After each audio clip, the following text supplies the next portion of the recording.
Bonjour tout le monde. En ligne, vous nous entendez toujours? Ça devrait fonctionner, je pense. Pas encore de réaction. Ah, on a des pouces. OK, ça marche. Parfait. Plein de pouces. OK, excellent. Merci beaucoup. Ça fonctionne. Donc, bienvenue à cette dernière conférence du CEF U-Laval de l'année scolaire. Prochain événement avant que j'oublie parce que j'ai tendance à oublier. Donc, ça veut dire que c'est le colloque annuel du CEF qui se tient ici cette année. Donc, inscrivez-vous si vous n'êtes pas encore inscrit. Puis d'ailleurs, je vois plein d'étudiants. Fait que si ça vous tente d'être bénévole, ça peut être super aidant. Voilà, vous pouvez être en contact avec Manuela ici, là, qui est professionnel aussi. Donc aujourd'hui, on a comme conférencier invité Samuel Roy-Proux, qui est un biologiste, qui travaille en foresterie au Québec depuis quelques années, donc il a fait sa maîtrise en sciences biologiques à l'UQAM. Non, c'est pas sciences biologiques. Écologie à l'UQAM. En écologie à l'UQAM et Ouais. en sciences biologiques et son doctorat en sciences biologiques à l'UQAM. Sciences de En l'environnement. sciences de l'environnement. Bon, oui. J'étais vraiment prêt avec tous les détails. Euh, Mais donc, tout le long, on travaillé en lien avec avec la foresterie, qui travaille depuis presque 2 ans là, comme postdoc dans le laboratoire des Tifo. Donc, avoir développé ses compétences en milieu humide et sur le mélèze, des choses comme ça, travaille maintenant sur les lignes hydroélectriques. On va nous parler de ça aujourd'hui. Puis, accessoirement, ben, il était à distance pour sa maîtrise doc. Donc, il est présent à Laval depuis quelques années. Là, vous l'avez sûrement vu dans les corridors. Donc, on commence à connaître un petit peu. Donc, je t'en prie. Samuel, merci. Merci beaucoup. Merci beaucoup, Olivier. Merci à Manuela pour l'invitation. C'est ça, quand je commençais à réfléchir ma présentation, à monter ça, ben, je me suis dit, ah, c'est super, ça va me donner l'occasion de parler de ce que je fais au postdoctorat. Je touche plusieurs projets, comme vous allez le voir. Puis là, j'ai parlé avec Manuela, puis elle m'a dit, ah oui, ben, tu peux faire aussi, tu peux faire un petit peu un récapitulatif de ton parcours, là, c'est pas tout le monde qui te connaît. Puis elle a raison, là, il y a personne qui me connaît, là.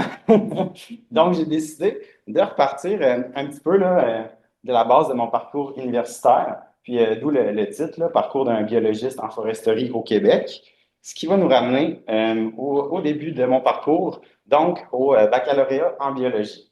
Vous voyez là, je suis allé rechercher dans mes images, première image de moi avec des amis et collègues en 2011, quand j'ai commencé mon baccalauréat en biologie. Là, en ce moment, c'est un court terrain, on est en train d'échantillonner les marais salés devant Rimouski. C'est vraiment très, très, très différent de la foresterie. Quand la marée est haute, ben là, on se trouve dans l'eau. Quand la marée est basse, il y a des herbes plein d'invertébrés, une macrofaune vraiment importante dans ces milieux-là. Donc, c'est un petit peu là, une photo drôle là, de mon point de départ, comme ça, sur le terrain. Mais qui dit automne 2011 dit aussi grève étudiante de 2011 et 2012. Ça a été dans la première année que j'ai commencé mon baccalauréat, on a eu la grève étudiante qui a pris surtout la grande partie de la session durant l'hiver 2012. Pour ceux qui ne savent pas, j'aime les stats, donc j'ai mis un graphique là, de l'augmentation des coûts par année que le gouvernement Charest prévoyait à ce moment-là. Il voulait augmenter de 1 625 par année ben, pour l'année au complète les coûts pour porter dans l'espace de 5 ans, les augmenter à 3 700 Puis, avec tous les frais combinés, là, ça venait à 4 500 par année universitaire d'études. Nous, évidemment, petits étudiants du baccalauréat en 2012, ben, on voulait pas. On s'est mobilisé. Puis, puis c'est ça. On a fait une manifestation nationale. C'était le 22 mars 22 mars 2012, où est-ce que tous les étudiants, là, presque en grève, sont allés dans les rues de Montréal. Ici, vous me voyez, là, c'est juste moi ici, là, de dos, là. Mais j'avais pas d'autres photos.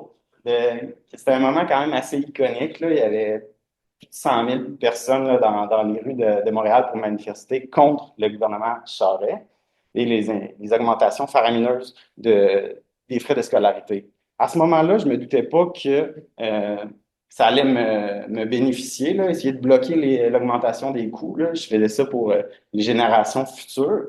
Mais au final, pour mon propre gain personnel, je pense que j'ai bien fait de le faire parce que ça m'a permis de moins m'endetter pendant mes études que je vais vous montrer juste après ça. Euh, Ensuite, encore une fois, au niveau du baccalauréat en biologie, ben, c'est à ce moment-là, pas seulement avec les cours que j'ai assistés, que j'ai pris un intérêt à la recherche, mais aussi avec un premier contact, vraiment, moi, un petit peu plus les mains dedans, avec le professeur Richard Cloutier, qui est un professeur de paléontologie à l'UQAR, qui vient tout juste de prendre sa retraite. Et Richard Cloutier m'a fait travailler sur des actinoptérygiens. Est-ce qu'il y en a qui savent c'est quoi les actinoptérygiens? Fait que c'est ça, là, c'est des poissons qui sont les ancêtres de tous les poissons vertébrés qu'on a aujourd'hui dans nos lacs et rivières. Moi, le travail que j'ai fait, c'était trier du sable de la roche, trouver des petites écailles comme ça. Là. Vous voyez, là, ça, c'est 1 millimètre. Fait que cette écaille-là a fait 1 millimètre et demi, 2 millimètres. Puis, il fallait après ça que j'essaye de voir à quelle espèce d'actinoptérygien ça appartenait selon celle qu'on connaît, puis à peu près où, à quel endroit du poisson les écailles que je retrouvais, ben, ils se trouvaient, ils s'inséraient là, sur le poisson. C'était somme toute un petit travail, là. J'ai pas de publication scientifique pour ça. Là, j'étais étudiant au baccalauréat, mais quand même, je trouvais ça intéressant. C'est là que j'ai commencé à faire une méthodologie appliquée à la paléontologie, puis après ça, lire des articles scientifiques, faire un petit rapport là-dessus. Je trouvais ça très intéressant. Puis aussi, juste pour l'anecdote, ces restes-là, ils datent du Dévonien. Le Dévonien, c'est à peu près il y a 400 millions d'années, plus ou moins. Donc, c'est plus vieux que les dinosaures, pas mal, là. Ce que je trouvais assez cool à l'époque. Mais pour conclure mon passage au baccalauréat, bien, à la fin de mon parcours, j'ai décidé de m'orienter un petit peu plus puis faire des cours en foresterie. J'ai notamment fait le cours de sol forestier, que c'était la première fois que Evelyne donnait en partie le cours de sol forestier. Elle ne donnait pas au complet, elle était nouvelle professeure, Evelyne Tifo. Donc, c'est ça, ça remonte à quelques temps déjà.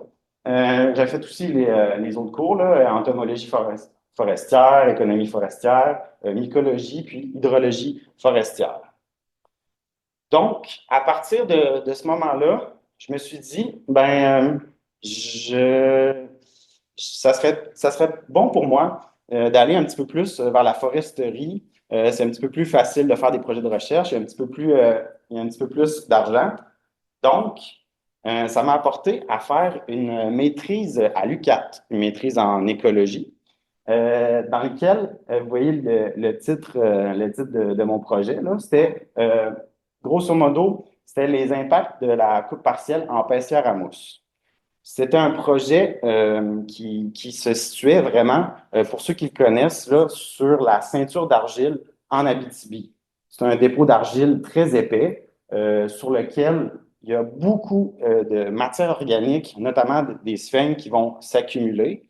Et dans ce projet-là, on regardait à savoir si, en faisant une coupe partielle, est-ce qu'on allait avoir un fort impact sur la nappe phréatique perchée, nappe phréatique qui est dans la matière organique qui s'accumule sur l'argile. Est-ce que ça allait avoir un impact sur la nappe phréatique? Puis quel impact aussi ça allait avoir sur nos arbres résiduels? Parce que c'est certain que quand on fait une CPRS ou une coupe totale dans ces milieux-là, c'est très, très, très difficile à la fois, même si on replante des arbres, si on laisse aller la végétation naturelle, la régénération naturelle, ça va être très difficile d'avoir un peuplement productif, un peuplement fermé, notamment parce que la sphène va beaucoup, beaucoup pousser là, quand on ouvre le couvert, puis elle va littéralement là, battre en compétition nos épinettes noires qui vont essayer de pousser. Donc, pour la mise en contexte aussi, les trois photos que vous voyez, c'est un petit peu pour illustrer que ce qu'on regardait, notamment, comme je vous l'ai dit, c'est les impacts hydrologiques et aussi sur les tiges résiduelles. Donc, on avait deux traitements qu'on avait appliqués, un traitement de coupe partielle, puis aussi un traitement d'annelage. Pour le traitement d'annelage, ce qu'on voulait faire, c'était à court terme, on voulait tuer les arbres debout, mais qui gardent la même interception, puis voir si ça avait un impact différent sur la nappe phréatique entre, disons, la coupe partielle, l'annelage, puis le traitement témoin. Donc, ici, c'est ça, vous avez juste un graphique, là, un des premiers graphiques que j'ai fait là, qui montre là, les niveaux de nappe phréatique. Là, on voit, là, on a des niveaux qui, ça c'est le niveau du sol. On a le niveau ici qui va descendre tranquillement, donc on a de la sécheresse, la nappe phréatique baisse, il y a de l'évaporation, les arbres captent l'eau dans le sol. Puis après ça, quand ça monte tout d'un coup comme ça, c'est parce qu'il y a de la pluie. Il y a des épisodes de pluie qui arrivent, donc la nappe phréatique perchée, elle se recharge. Au niveau de nous, ce qu'on a observé là, dans l'article de maîtrise que j'ai fait, ben, c'est que on n'avait pas de différence, des variations de nappe phréatique une année après la coupe, que des fois entre notre traitement témoin, notre coupe partielle, puis notre annelage. Donc, c'est quand même intéressant. Là, si on avait, même tout de suite après la coupe, vu des grosses différences, là, que la coupe partielle, elle faisait varier vraiment de manière significative à la hausse notre nappe phréatique perchée, ça n'aurait pas été de bon augure là, pour la régénération et la croissance des arbres après la coupe partielle. Ici, vous avez un autre petit graphique là, un des principaux points focus de ce projet-là, où est-ce qu'on regardait la turgescence des tiges résiduelles. On regardait effectivement la turgescence parce que seulement la croissance sur une année après la coupe, ben, c'était probablement trop rapide, là. Il y a plusieurs articles qui montrent que des fois, ça peut prendre 5 années à des tiges résiduelles pour avoir des impacts négatifs ou positifs du retrait là, des autres tiges autour d'elles. Donc ici, là, vous voyez un peu, là, ça va en zigzag. Là. C'est vraiment là, la turgescence des tiges là, de manière journalière. Elles vont grossir, puis après ça, elles vont grossir et se contracter quand l'eau passe dans la tige. Puis globalement, on voit une petite trajectoire ascendante où est-ce que là, il y a des cellules de xylème qui s'apposent sur les tiges. Donc, elles varient tout en grossissant un petit peu, mais grossissent un petit peu parce que c'est des épinettes noires qui n'ont pas une grosse croissance là, sur des sites organiques. Et au niveau des résultats par rapport aux variations radiales de nos épinettes noires, ben, ce qu'on a observé, c'est que il y avait un effet du couvert. On ne pouvait pas tester directement l'effet du traitement, mais il y avait un effet du couvert. Ici, ce que vous voyez en interaction avec les précipitations, l'eau, ça veut dire un couvert qui est fermé, donc une ouverture de canopée qui est faible. Après ça, médium, c'est une ouverture moyenne, puis après ça, haute. Puis, ce qu'on remarque, c'est que ben, les arbres avaient des plus fortes variations radiales positives quand le couvert était faiblement ouvert, donc un peuplement plus fermé. Ce qui est assez intéressant, là, qui va dans le sens d'essayer toujours de garder un peuplement là, un peu plus fermé, qui va dans le sens aussi de la coupe partielle. Maintenant, pour ceux que c'est ça le projet qui m'a occupé là, durant plusieurs années, mon projet de doctorat, où est-ce que je m'intéressais aux interactions de croissance, à la dynamique entre mélèze laricin et l'épinette noire. Puis, deux de mes essences que j'apprécie beaucoup. C'est un doctorat, c'est ça, à l'UQAM que j'ai fait sous la supervision d'Alain Leduc, puis de Nelson Tifo. Euh, c'est ça, là, on essayait de voir là, globalement dans ce projet-là, est-ce que le mélèze et l'épinette ont une bonne complémentarité de croissance. Ils n'ont pas trop d'interférences durant leur croissance ensemble. Est-ce que c'est mieux d'avoir des peuplements mixtes que des peuplements monospécifiques d'épinette noire ou de mélèze? Ce projet-là, effectivement, s'est décliné, comme la plupart des doctorats, en trois chapitres. Le premier chapitre, on regardait des relations de croissance dans des peuplements matures et couillins, encore une fois en Abitibi, sur des sols organiques. On utilisait ce que vous voyez ici, là, des placettes de compétition dans lesquelles on allait mesurer la distance de chacun de nos arbres par rapport au point central. Puis, à partir de ça, on pouvait déduire toutes les distances entre nos arbres, puis mesurer des indices de compétition et voir. On a aussi pris des carottes de croissance, là. Surtout, on a focusé sur les 10 dernières années. Puis après ça, voir si on avait toute l'information sur nos arbres dans notre placette et voir quel impact ça avait sur quelques-uns des arbres dans cette placette-là. Donc, c'est ça, c'est un terrain qui a été fait en 2019 là, dans les forêts du nord du Québec, puis de l'Abitibi, là, nord-ouest, pour ceux qui connaissent le coin, là, dans le coin de la Sarre. Ce qu'on a trouvé là, avec les équations de Charles Canham, une équation vraiment, vraiment intéressante là, qui nous permettent de décortiquer vraiment les interactions de croissance selon plusieurs paramètres différents. Notamment le paramètre ici que je vous ai mis, c'est les valeurs prédites de lambda.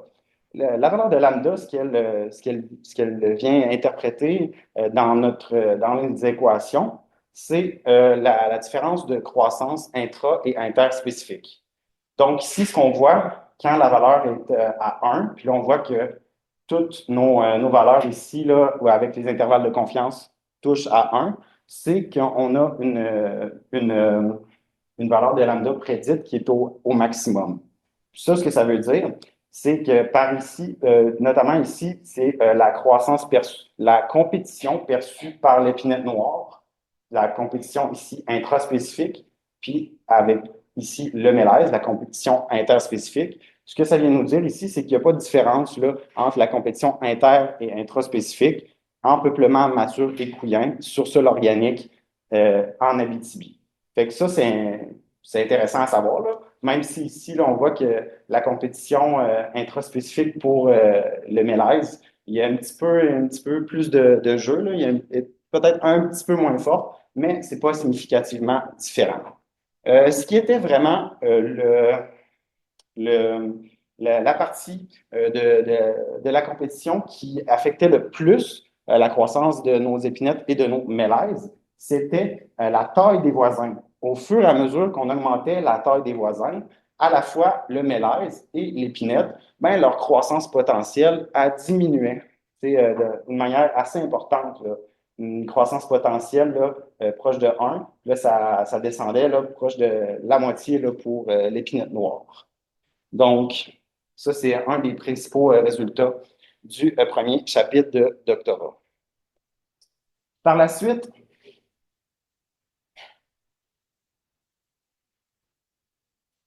le deuxième chapitre, bien, ça, on était vraiment dans un autre contexte.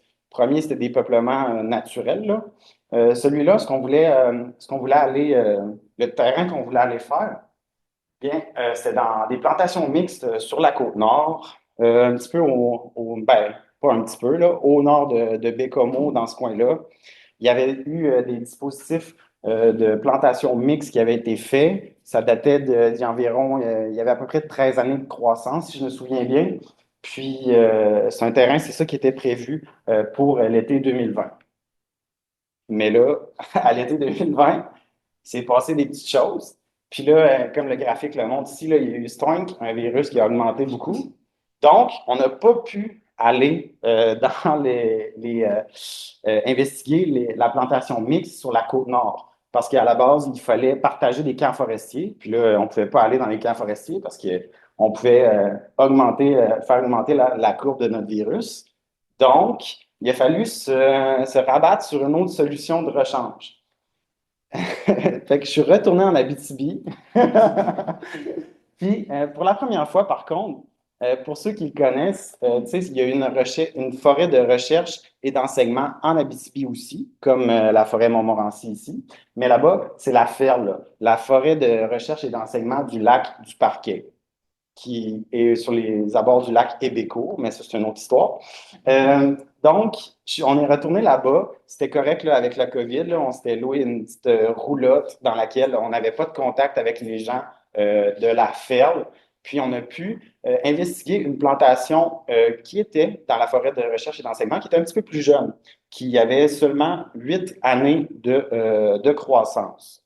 Mais c'est pas grave, là, on s'est adapté.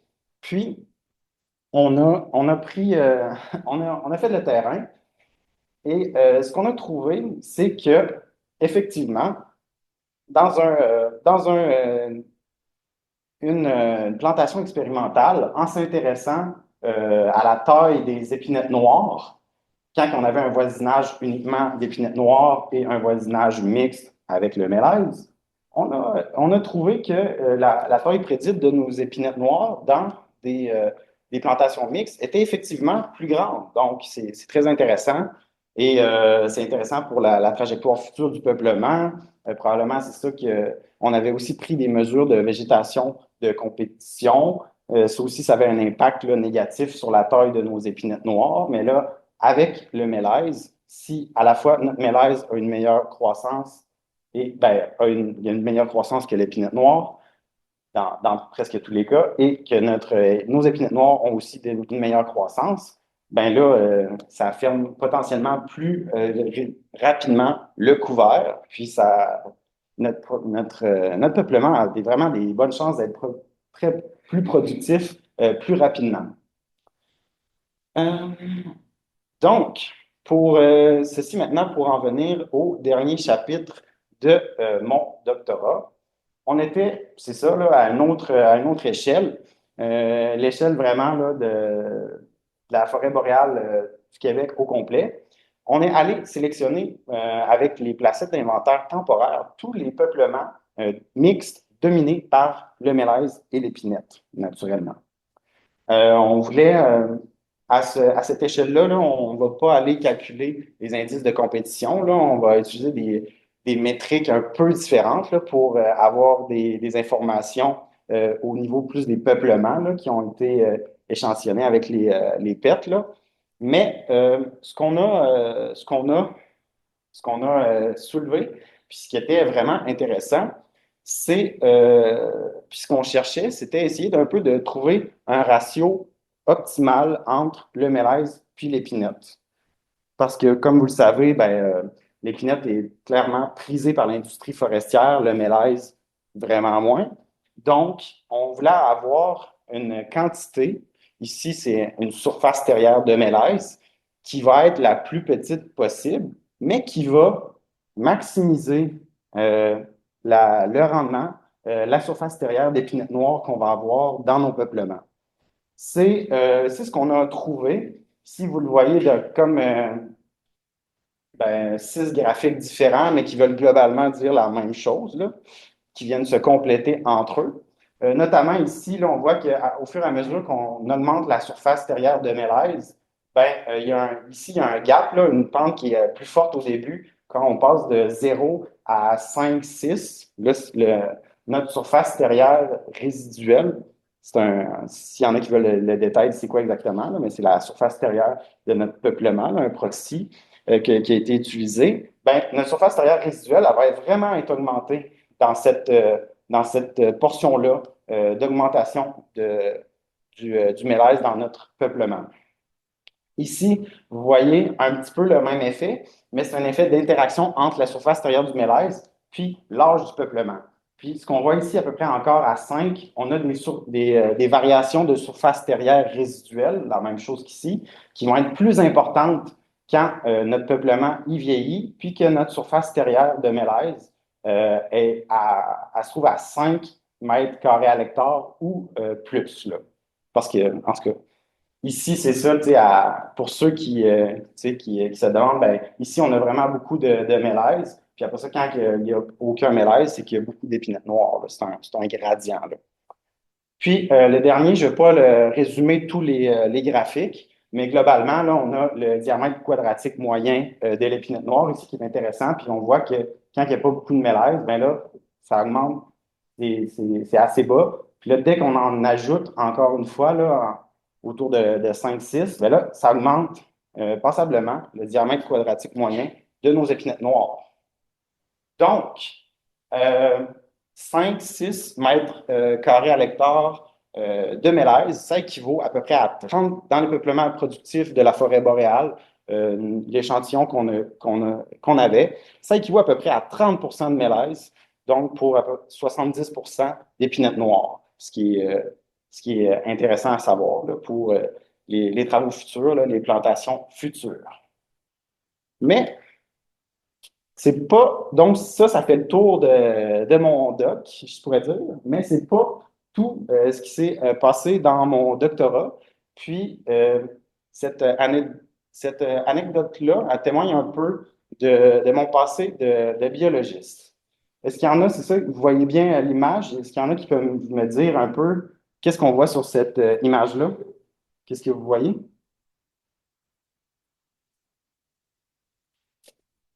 Il y a quelqu'un qui veut s'essayer?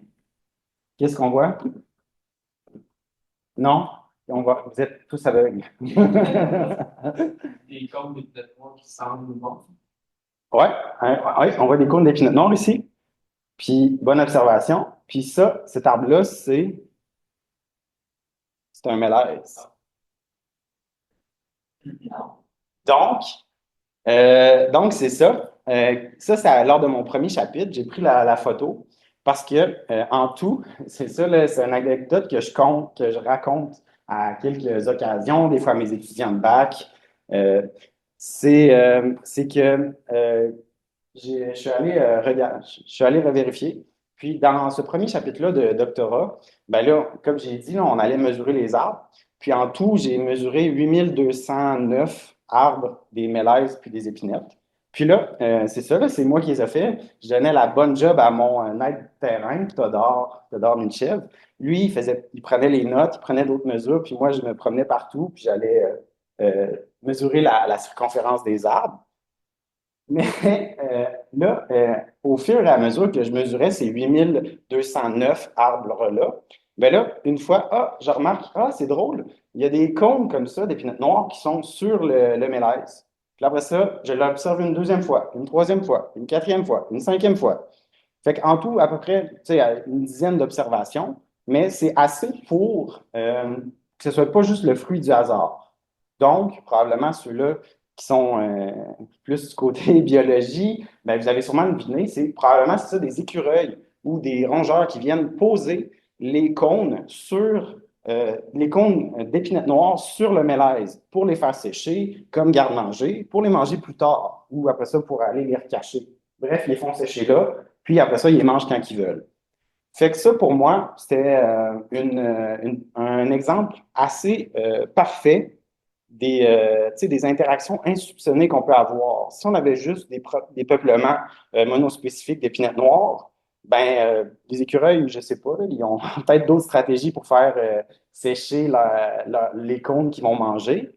Mais quand moi j'étudiais plus d'un côté productivité, ben, il y a des effets connexes comme ça qui sont très difficiles à percevoir, puis qu'on ne peut pas s'imaginer qui ont lieu, des interactions qui ont lieu dans nos peuplements mixtes qui sont hautement insoupçonnés.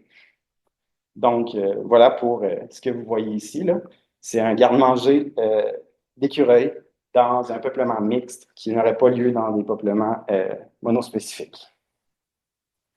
Donc, maintenant, on peut passer maintenant à la section actuelle, là où est-ce que j'aurais voulu commencer ma présentation, là, si je n'avais pas parlé à Manuela au début de- que je montais ma présentation.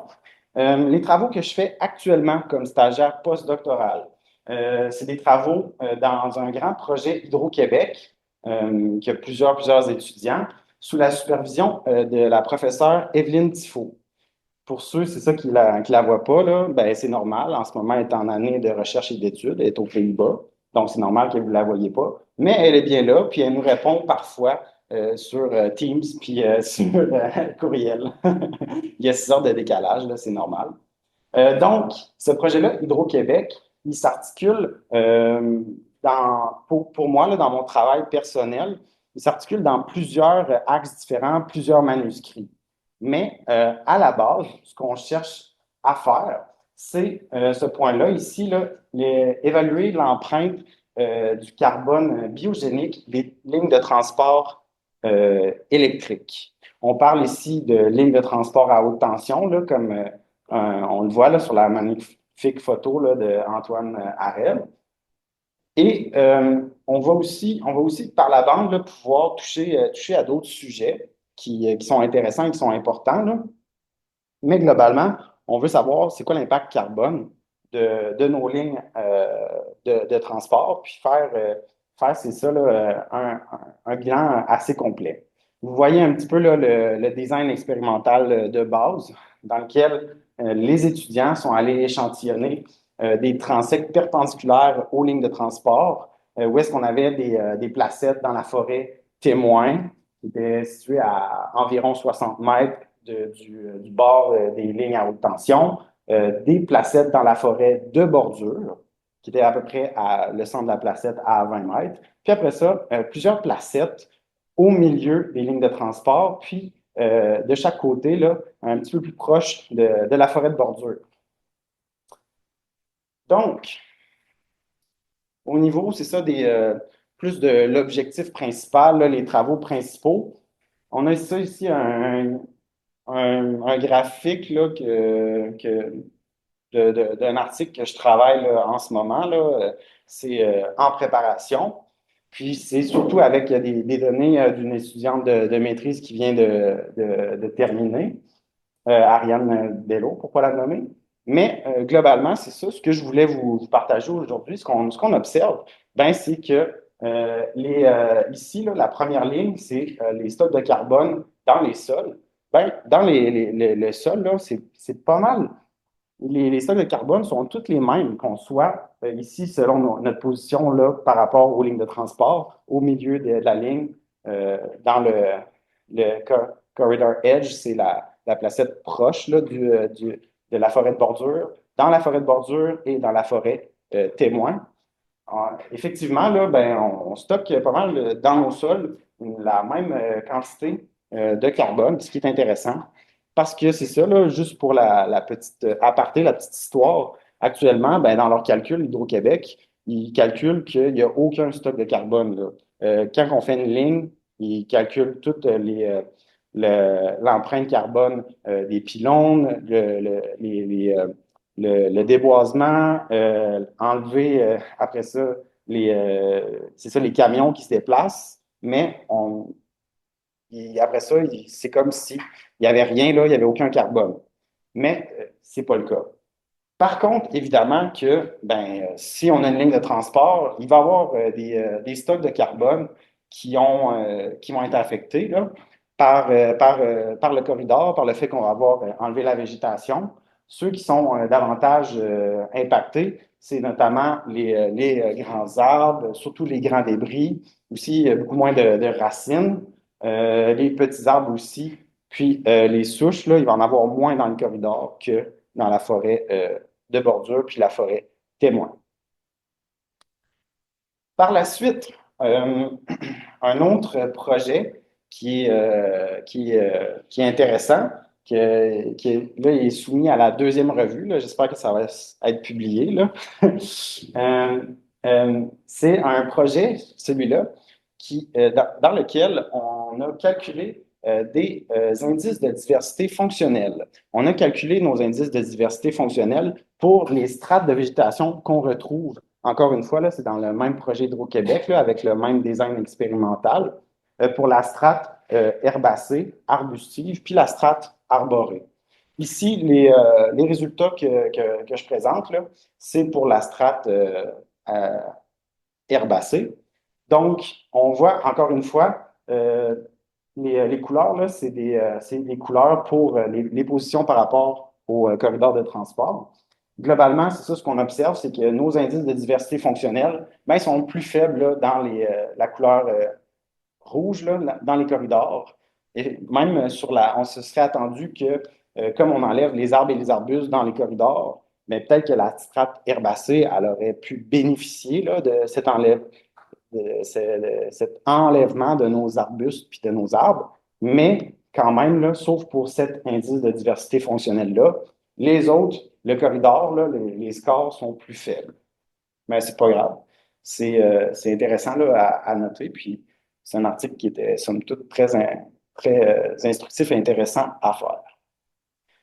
Par la suite, encore une fois, là, dans le grand projet Hydro-Québec, mais là, on voit encore plus grand le contexte de ce que je veux, de ce projet-là que je veux vous parler, c'est parce que Hydro-Québec, eux, font des partenariats de recherche avec plein de groupes de recherche différents et qui touchent à tous les aspects, ou presque, de l'hydroélectricité, de la production hydroélectrique.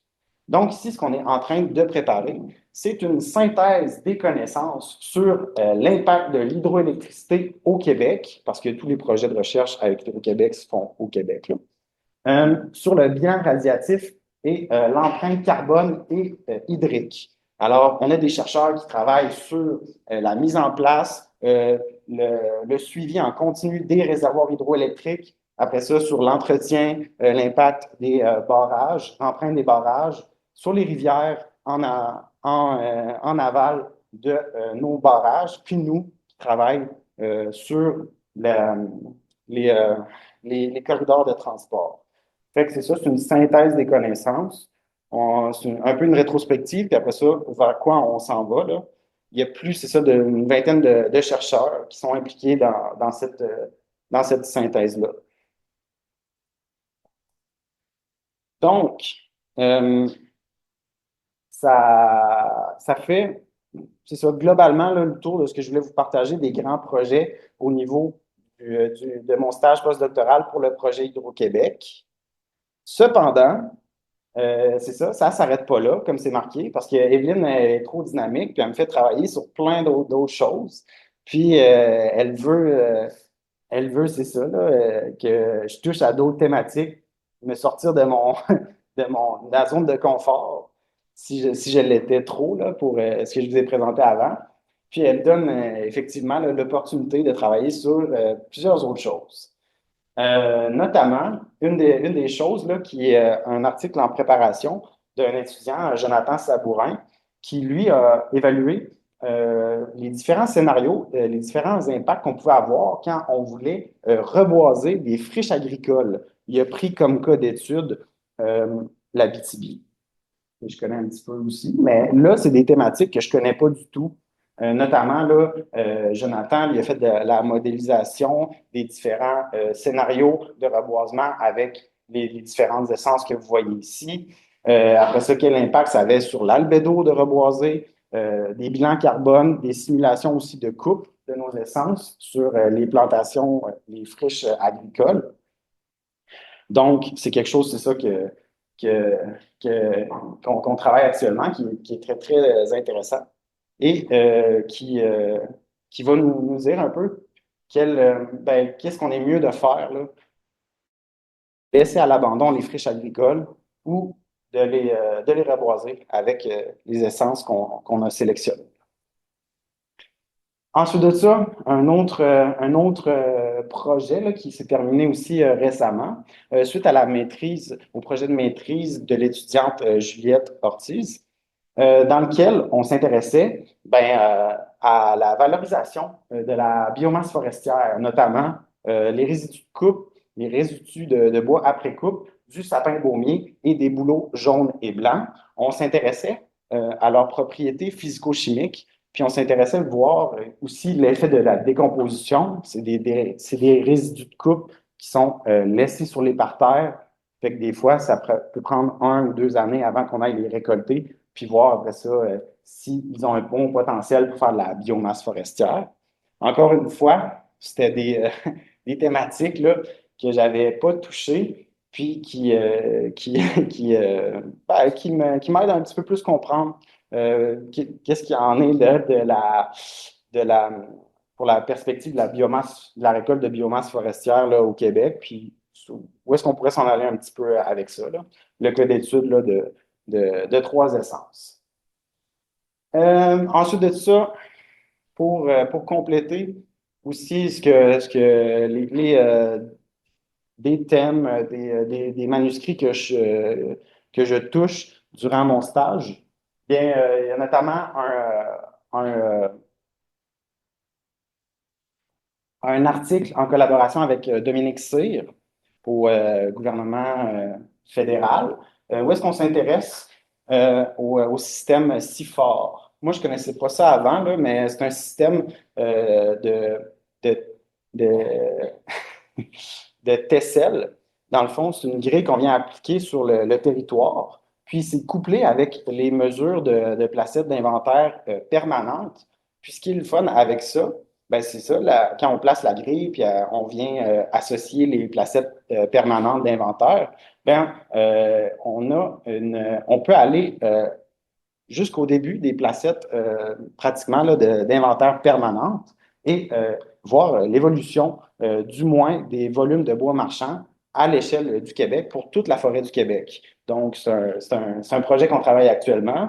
Il y a notamment aussi un autre article là, sur l'impact des coupes partielles, puis regarder dans des peuplements de la sapinière à bouleau jaune quel impact ça a sur notre panier de produits, un manuscrit en développement. Puis un autre aussi article qui, lui, s'intéresse plus aux relations, là, c'est avec le projet Hydro-Québec, mais regardez si si on peut pas déterminer l'affinité de nos plantes herbacées avec les variations microclimatiques.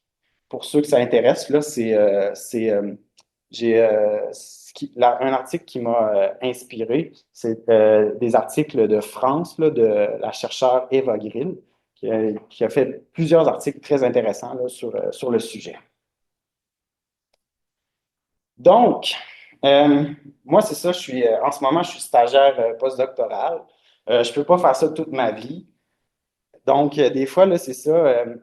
J'essaie de regarder ce que je fais en ce moment, ce que j'ai fait dans le passé. Puis je vais me coucher, c'est ça, sur un tapis de sphinx comme ça. Puis je reflète un peu sur ma vie, sur mes expériences, puis sur où est-ce que je pourrais m'en aller avec ça. Puis quand je suis dans cet état-là zen de méditation, il y a quand même quelques tendances puis quelques axes que je trouve qui sont vraiment plus intéressantes puis que je pourrais continuer à développer comme futur chercheur, on ne sait jamais. Notamment en lien avec mes travaux là, de postdoctorat, les effets de bordure à plus grande échelle, à la fois des effets anthropiques, des effets aussi, comme on étudie là, avec les lignes de transport, mais aussi des effets naturels qui pourraient être très intéressants. C'est pour ça appliqué dans d'autres contextes. Puis après ça, les effets de bordure sur les communautés végétales, les stocks de carbone, sur toutes sortes de métriques intéressants, la régénération, la survie, plein de choses intéressantes. Et aussi, c'est certain que pour moi, l'étude des peuplements mixtes, ça reste plus cher à mon cœur puis à ma tête. Investiguer d'autres essences, essayer aussi plus d'intégrer ça dans l'aménagement, là, qu'on ait plus de plantations mixtes qui soient faites opérationnelles en forêt boréale ou à l'échelle du Québec. Merci beaucoup. C'est ça ce qui conclut ma présentation. J'aimerais remercier, c'est ça, je suis remonté très, très loin, là. Donc, des templates Team Carbone ou Jean de l'UL, Jean de l'UQAR, Jean de l'UQAT, Jean de l'UQAM. C'est pour essayer d'oublier personne. Mais c'est ça, là, j'ai essayé de faire un premier tour là, un petit peu plus exhaustif. Merci pour votre écoute.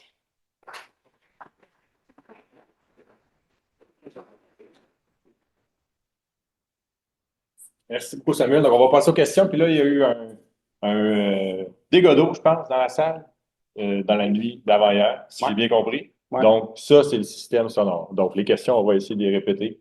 assurez-vous que les questions soient répétées pour qu'ils s'entendent à lire. Ouais. Donc, voilà, c'est des questions en salle Ouais. Soit ou à distance. venir en avant pour les questions plus complexes ou les questions concises, je peux les répéter. Ou s'il n'y a pas de questions, ben, ça va me faire plaisir. Non, moi, j'en ai. Moi, j'en ai. On va Non, commencer. mais toi, t'es pas. Non, moi, ça compte pas. Ouais. Mais, ben oui. Oui.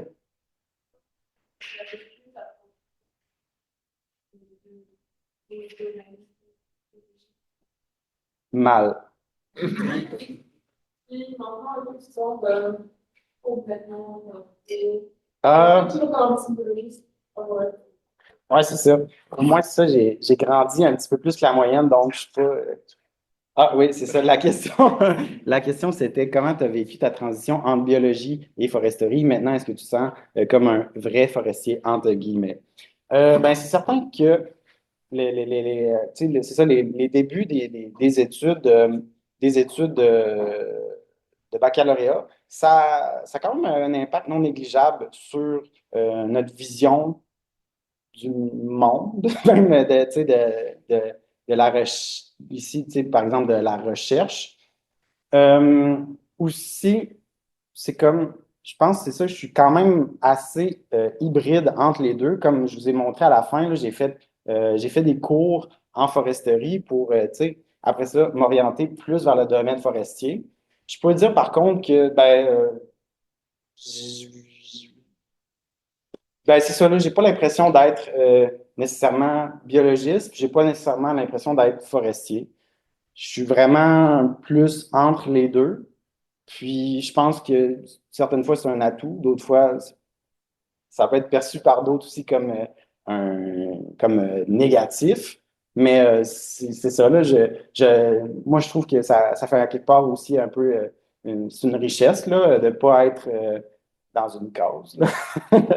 Mais c'est ça, là, pour moi, je le vis bien, puis j'ai pas peur de partager mon expérience, puis après ça, d'essayer de continuer à bâtir là-dessus, puis de continuer à évoluer, là, principalement dans le domaine forestier, là. Est-ce qu'il y a d'autres questions Moi, j'en ai. dans la salle, en ligne? Oui?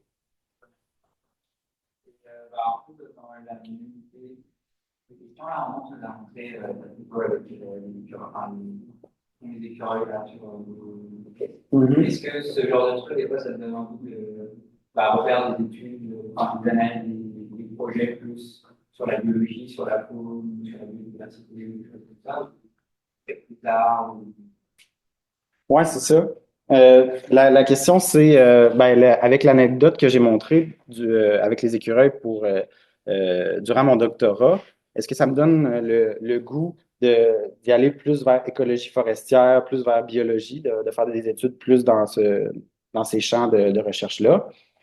Bien, pour moi, en ce moment, comme on l'a vu là, tu sais, dans le stage de post-doctorat, je fais encore un peu tu sais, des deux. Tu sais, la biomasse forestière, du reboisement de plantations. Là, après ça, je suis arrivé à la fin au niveau de ces projets-là, mais qui sont plus forestiers. Puis, un des manuscrits tu sais, c'est ça qu'on a développé, qui est soumis qui est vraiment sur les traits fonctionnels de la végétation, qui est vraiment plus écologie. Donc, moi, ce que je trouve, c'est que, tu sais, avec mon background, c'est sûr que je suis toujours plus d'un angle écologie forestière, mais j'essaie de mélanger les deux pas mal toujours. Puis mes réflexes, c'est sûr, quand je fais des analyses, quand je pense à des projets, quand je pense à des problématiques, c'est certain ils ont toujours un aspect écologie forestière, mais aussi avec souvent là, avec un aspect surface terrière à l'hectare, rendement, croissance. Donc, encore une fois, là, c'est ça, moi, à date, c'est souvent les deux ensemble là, qui se mélangent là, à la fois de la manière que je réfléchis, puis dans les projets que je fais actuellement. Moi, j'en ai une justement là-dessus où je vais forcer l'écologiste forestier à parler à dialoguer avec le forestier. Quand tu parles de 30% de mélèze dans un peuplement d'épinettes noires comme étant le genre de sweet spot où il semble y avoir un gain. Ouais. Tes données viennent de peuplements plus naturels, si je ne me trompe pas, où il y a des mélanges un peu plus intimes. C'est des pertes, là. C'est ça. Donc, si tu mets ça dans un contexte plus forestier industriel où on essaie de mettre de l'avant quelque chose comme ça avec des plantations, prenons pour acquis que le mélèze, tout le monde en veut, puis qu'on peut ajuster une industrie, là. Comment on fait pour optimiser ça? Est-ce qu'on fait est-ce qu'on fait des lignes? Est-ce qu'on des rangées par espèce? Est-ce qu'on fait des mélanges intimes? Comment tu vois ça? Ben là, après ça, je vois ça comme des axes de recherche subséquentes. Parce que dans mon doctorat, ben, les PET, les placides d'inventaire temporaire, puis qui sont effectivement tu sais, des peuplements naturels, puis les peuplements naturels matures qu'on a investigués, ben, c'était vraiment quand même des mélanges homogènes, là, aléatoires d'épinettes puis de mélèzes. Tu sais, il n'y a pas de, tu sais, il y a pas de patron, puis ça, tu sais, c'est ça. Il peut y avoir des fois des petites poches de mélèzes ou d'épinettes, mais globalement, c'était bien mixé. Puis, euh, les, les, les, les, les données, les plantations, la plantation qu'on a investiguée à la ferme, ben ça, c'était des rangées. C'était vraiment une rangée de mélèzes, une rangée d'épinettes, une rangée de mélèzes, une rangée d'épinettes, comparé à une plantation d'épinettes pures. Mais, tu sais, le 30%, il vient des placides d'inventaire temporaires. Fait qu'après ça, il faudrait essayer de trouver d'une manière opérationnelle comment faire des plantations pour que ce 30%-là de mélèze soit réparti de manière optimale là, dans notre plantation, dans notre peuplement. Puis c'est ça que je disais au début, ça serait, tu sais, la manière que je le réfléchis, ça serait vraiment de voir à la fois ce qui est faisable avec le reboisement, puis aussi, des fois aussi, il peut y avoir des contraintes au niveau des pépinières pour avoir nos essences, voir aussi là, s'il y a il y a des secteurs que ça serait plus facile possible, puis d'autres secteurs qui ont plus de difficultés à avoir les essences en même temps, puis reboiser en même temps, ce qui peut être effectivement là, être un enjeu. Mais moi, là, ça serait plus le côté opérationnel. Puis après ça, tu sais, je testerai encore en ayant ça en tête, comment on pourrait disposer les mélèzes dans le 30% de mélèzes dans un peuplement là, d'épinettes noires à 70%. Mais j'ai pas de réponse là, de patron exact. Ben, c'est ça, parce que c'est compliqué, puis j'ai l'impression qu'il y a beaucoup d'études de ce genre-là, avec d'autres espèces notamment, qui montrent des patrons comme ça, mais après ça, on essaie de l'appliquer sans avoir beaucoup d'expérience, comme tu dis. Puis là, mettons, moi, dans mes cours de sylviculture, ben, au Mont OK, ben, on a une machine qui fait 4 mètres de large qui doit passer. Donc, si on fait une rangée, ben, ça ne marche pas. Ouais. Faut qu'on ait deux rangées. Mais si on a deux rangées, ben, le patron que tu as détecté, il va diminuer, j'imagine. La complémentarité diminue. Donc, comment on arrive à trouver ce patron-là optimal? C'est quand même fascinant, là, cette avenue de recherche-là. Puis effectivement, comme tu le dis, là, que ce soit là, j'ai parlé plus de la mise en place, les pépinières, les reboiseurs, ce qu'ils sont capables de faire, mais aussi de penser à l'avance. Là, si on a, par exemple, le mélèze qui pousse plus rapidement, qui va probablement être récolté avant l'épinette noire, les machineries qui vont pouvoir se déplacer, puis pas scraper toutes les épinettes noires qui resteraient dans notre peuplement. Ça aussi, c'est d'autres choses, je pense, qu'il faut penser là, en amont de nos dispositifs expérimentaux qui sont plus à l'échelle industrielle, là, c'est important. Il y avait une question? Non, c'était pour rajouter là-dessus, mais on s'en parle. OK. C'est bon. Est-ce qu'il y avait d'autres questions? Sinon, On a un autre. oui? Sur la pose de littérature que vous êtes en train de rédiger pour les c'est vraiment très large comme sujet. C'est toi qui as rédigé ou tu fais plusieurs à réfléchir dans votre partie? Oui, c'est ça. C'est une question sur la synthèse des connaissances. Ben, c'est ça, avec le projet Hydro-Québec. Ben, c'est ça, c'est une synthèse des connaissances. Puis, comme j'ai dit, c'est plusieurs groupes de recherche qui travaillent sur des sujets vraiment que moi, je touche pas, là, que l'équipe de Evelyne Tifo touche pas. Donc, la synthèse, c'est un petit peu un récapitulatif des articles, des projets qui ont été faits, les projets en cours. Donc, c'est pas une revue de littérature là, at large. C'est vraiment plus les travaux des chercheurs qui sont impliqués sur les différentes thématiques, sur les différents sujets. Puis, chacun des chercheurs ont, tu sais, leur équipe de recherche, on rédige leur section, puis il y a des sections intégratives. Puis pour faire un article là, qui se tient tout le monde ensemble, là, moi, c'est ça, là, je suis coordonnateur, puis c'est moi qui va envoyer 15 emails pour dire envoyez vos parties, puis qui va relire, qui va proposer des suggestions c'est ça, qui va réviser le texte qui a déjà été fait. Mais c'est sûr que sur des thématiques que je maîtrise vraiment moins, ma révision et moins sur le fond et vraiment moins en profondeur. Mais comme je l'ai dit, chacun des blocs, chacune des parties est rédigé par des équipes de recherche. Donc, il y a déjà des révisions aussi à l'interne. Puis après ça, quand tu l'envoies pour publication, c'est révisé aussi. Là. Par contre, ça doit être difficile de trouver des gens pour réviser ce type d'article synthèse-là. Ça va être la job du coordonnateur. Ouais. Ah non, la revue est trouvée. Ok, c'est bon. Est-ce qu'il y avait d'autres questions? Mais là, le temps file. Super. Le temps file. Ouais. Ben, sur ça, donc, je pense qu'on va remercier Samuel. Merci pour la présentation.